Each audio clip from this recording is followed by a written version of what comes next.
বন্ধুরা, ওই আমার সিংগাই যাওয়ার আগে জয়মণ্ডপ আমার যে বাড়ির পিছনে আছি, পিছনের গাছের আম পাড়তেছি। এটা মেহেন্দি গাছের সাথে আম, এই যে পারলাম।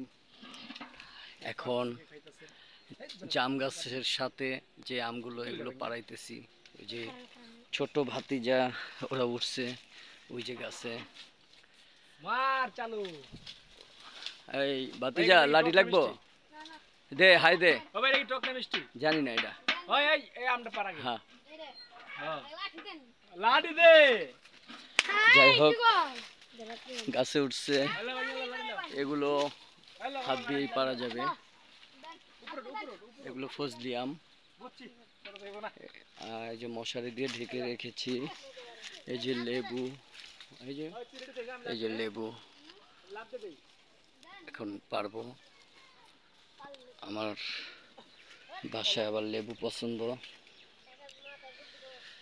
ওই যে লেবু, অনেক লেবু। ওই যে জাম্বুরা, অনেক জাম্বুরা। যেমন ছোট ভাই কাদের মা দেখছেন, মাশাআল্লাহ এই গাছে আমরাই দেই অনেক বড় বড় আম। এই আস্তে বাগনা দুরেক লাগাইছে দে মার হাজিম নি মার এই দেখেন কত বড় আম পারতেছে। দেবি আমরা রাখতে এই পারলাম না দেখেন কত বড় আম। হ্যালো গাইস, দেখেন কত বড় আম। দেখবেন আর হাসবেন আর কাঁদবেন। ওটা পার খাইতে পারতে মিষ্টি। ওই তোর মাথার উপর একটা আম পারুম নাকি আমার এই যে কম। তোর হাতে ডাইন একটা আর এই তোর মাথার উপর একটা এই যে